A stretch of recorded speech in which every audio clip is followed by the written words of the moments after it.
안녕하세요. 예수의 비전 성결교회 안희한 목사입니다. 전광훈 목사님의 가르침이 성경에서 너무 어긋났죠. 이단적인 부분이 너무 심각하죠. 뒤늦게 이런 부분들을 접하면서도 저도 당혹을 금할 수가 없었습니다. 야, 이 정도였구나. 너무너무 충격이었어요. 제가 예전에 영상 하나를 올리면서 제가 손이 덜덜덜 떨렸다고 그랬어요. 의자에 털썩 주저앉았다고 그랬어요. 성령의 본체라는 말이죠. 그리고 그 이후로 오살리 집회 포함해서 계속적으로 저에게 자료가 들어오는데 상상을 초월할 정도로 문제가 심각하더라고요. 그래서 우리나라 교단 중에 제일 큰 교단 중에 하나예요. 그 교단 2대위에 자료가 들어갔습니다. 또 한 3번째 정도 되는 교단이죠. 그 교단에도 자료가 들어갔습니다. 그리고 요 교단은 한 4번째, 아니 5번째 정도 될 수 있겠네요.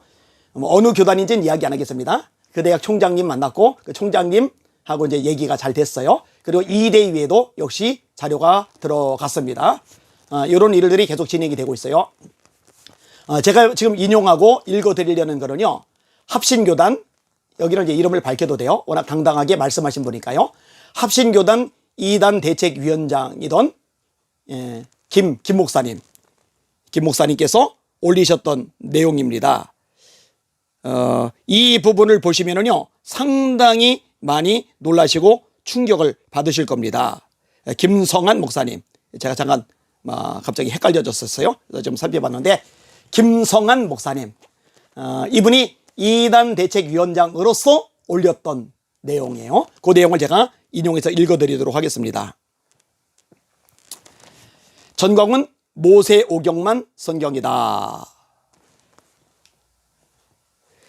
성경과 계시에 관한 전광훈 목사의 주장을 보면 모세가 기록한 모세오경만 성경이고 그 나머지는 성경의 해설서라는 것이다. 최초의 성경은 모세가 썼다고요? 모세 몇 권 썼어요? 5권? 그걸 모세오경이라 그래. 창세기, 출애굽기, 레위기, 신명기, 민수기 5권이죠. 나머지 성경은 성경이라고 안 해요. 그것은 해설집이라고요. 해설집. 어디서? 지금도 유대의 랍비 학교에서는 성경을 5권만 성경이라고 그런다 이거예요. 이해되시면 아멘. 충격이죠, 이 부분도. 자, 그 다음에 뒷부분 마저 읽어드릴게요.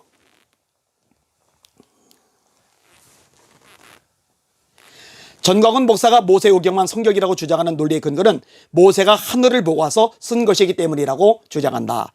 그러면 이제 모세가 어떻게 성경을 쓸 수 있었느냐? 모세가 여러분과 저보다 실력이 더 좋았은 게 아니라 모세가 성경을 쓸 수 있었던 유일한 조건은 뭐냐? 시내산을 가서 시내산 올라가 가지고 땅에서는 못 보는 무엇을 봤어요? 구름 가운데 휙 구름이 지나가는데 보니까 어떻게 보면 텐트 같기도 하고 집 같기도 하고 뭘 봤어? 그걸 모세는 뭐라고 성경에 설명하냐? 하늘의 식양을 봤다고 그래. 하늘의 식양. 전 목사님의 설교 내용을 인용한 거죠. 이것은 성경의 영감 교리를 부정하는 이단설이다. 그렇죠? 모세오경만 성경이고 나머지는 성경이 아니다. 이단 맞죠? 이단설. 성경은 영감에 의해서 기록된 것이며 목적에 의해 기록된 것이 아니다. 하나님께서 사도와 선지자들을 통하여 성경을 기록하게 하셨으며 하나님께서 그들로 하여금 성경을 기록하게 하실 때 전광훈 목사의 주장처럼 그들을 하늘로 불러 올리셔서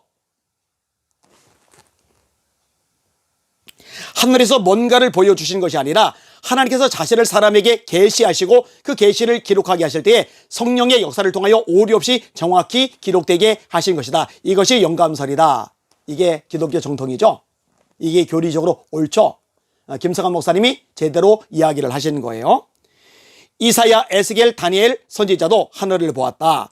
우시야 왕이 죽던 해에 내가 본즉 주께서 높이 들린 보좌에 앉으셨는데 그의 옷자락은 성전에 가득하였고 그 머리 위에 있는 궁창 위에 보좌의 영상이 있는데 그 모양이 남보석 같고 그 보좌의 영상 위에 한 영상이 있어 사람의 모양 같더라. 내가 보니 왕자가 놓이고 옛적부터 항상 계신 이가 좌정하셨는데 그의 옷은 희기가 눈 같고 그의 머리털은 깨끗한 양털 같고 그의 보좌는 불꽃이요 그의 바퀴는 타오르는 불이며. 이사야, 에스겔, 다니엘 선지자도 하늘의 보좌를 보고 예언서를 기록하였는데 그러면 전광훈 목사는 이 예언서들이 성경이 아니고 해설서라고 주장하는 것인가? 자체 오류인 거죠.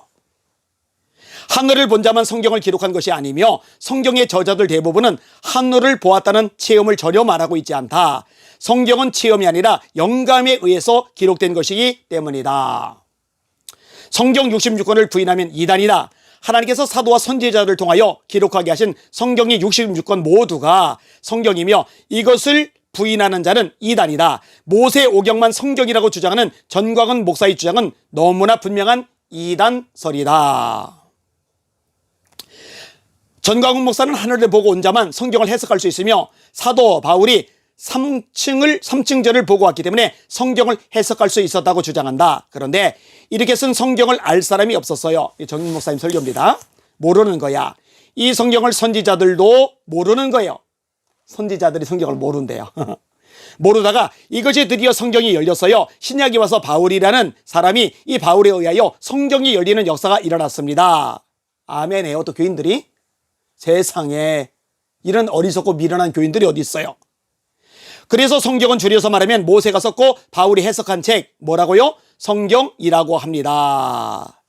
2019년 8월 6월 18일 실천수양관에서 설교한 내용이라고 기록되어 있네요. 그런데 이것을 누가 이해할 사람이 없었는데 신약의 바울이 최초로 안 것은 바울도 성경이 여러분과 저보다 더 나은 것이 아니고 바울도 왜 그걸 알게 되었냐? 셋째 하늘 따라서세요. 셋째 하늘 고린도서 12장 1절 중약 바로 바울이 이 셋째 하늘에 올라갔다 이거야. 또 아멘해요. 거기 가서 보니까 모세가 시내산에서 본 것과 같은 것을 보게 된 거야. 그래서 성경을 이렇게 설명해야 되는 거야. 그래서 모세가 성경을 쓸 수 있었던 것은 시내산에서 하늘의 식양, 하늘의 설계도를 받기 때문이고 바울이 모세가 쓴 성경을 이해할 수 있었던 것도 셋째 하늘에 올라가서 보니까 바울이 본 것을 셋째 하늘에 입신해서 가서 보니까 보인 거야. 아, 모세가 이것을 보고 내려갔구나. 이것을 보고 내려가서 성경을 썼구나. 그래서 바울이 동일한 것을 보고 내려와서 바울도 두 가지 했어요. 바울 서신 13권을 쓴 것입니다. 봤기 때문에 쓴 거예요. 자, 이제 김상원 목사님이 얘기하세요. 성경은 약 40명의 저자에 의하여 기록되었으며 성경 66권의 각각의 권위는 똑같다. 예, 권위 다 똑같습니다. 어느 성경이 다른 성경보다 더 권위가 있거나 위에 있다고 더 위에 있다고 말할 수 없다. 전광훈 목사의 주장에 의하면 모세오경과 바울 서신만이 참된 성경이고 참된 해설서며 다른 성경들은 열등한 권위를 가지게 된다. 이것은 성경의 권위를 훼손하는 이단설이다. 맞죠? 심각해요. 이 내용은 제가 모르던 내용입니다. 김성환 목사님이 저에게 자료를 주셨기 때문에 제가 읽어보고 깜짝 놀란 거예요. 충격을 받은 거예요. 와, 그동안도 계속 놀랬는데 놀랄 일이 앞으로도 또 생길지 모르겠어요. 김 목사님 글 보고도 제가 기겁을 하고 놀래버렸으니까. 야고보서도 유다서도 똑같은 성경이며 바울 서신과 똑같은 권위를 가진다. 이 책들이 성경이 아니라 성경이 해설서라는 전광훈 목사의 주장은 틀렸다. 성경 66권은 모두 성경이며 그 성경의 권위는 기록자의 체험에 의한 것이 아니라 그것들이 기록될 때 하나님께서 주신 영감에서 비록되는 것이다. 여기까지만 인용할게요. 나머지 부분은 다음번에 제가 또다시 인용을 해드리도록 하겠습니다.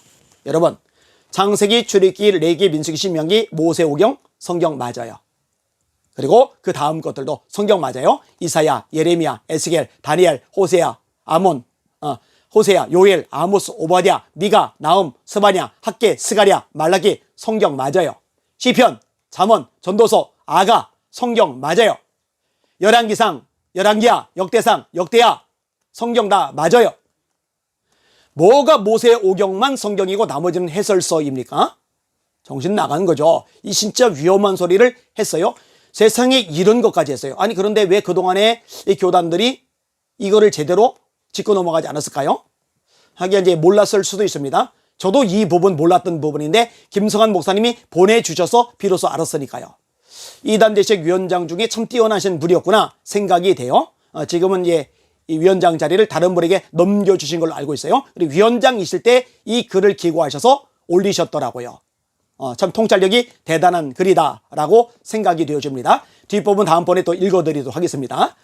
아니 모세오경만 성경이고 그다음에 바울 서신만 성경이면 그러면은 마태, 마가, 누가, 요한 이 사복음서는요.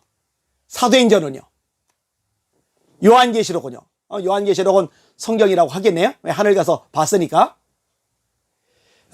진짜 두렵고 떨리는 내용을 이야기하고 있어요.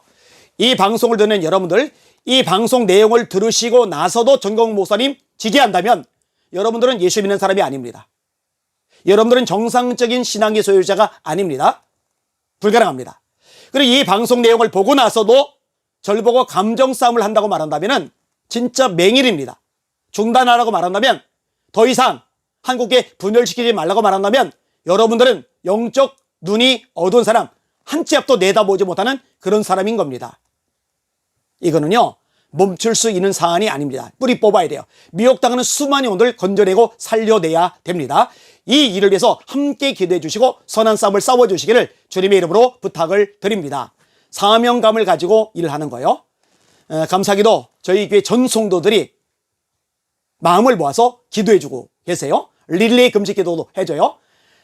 개정에는 이거를 이해를 못하는 그런 분들도 없지 않아 있을 겁니다. 그런데 하나님께서 보게 하시리라고 확신을 합니다. 그리고 보게 되면 전혀 다른 반응을 보이리라고 생각을 합니다. 실제로 많은 사람들이 이제 그만했으면 좋겠다라고 생각하다가 뒤늦게 아닙니다. 목사님 계속 해주세요. 끝까지 해주세요. 절대 포기하지 말아주세요. 이렇게 요청하는 사람들이 꽤 많아요. 천만 다행이라고 생각을 합니다. 더 많은 사람들에게 영의 눈이 열리기를 소망합니다. 날마다 주님 바라보고 주님의 이름으로 전진하며 승리합시다. 할렐루야.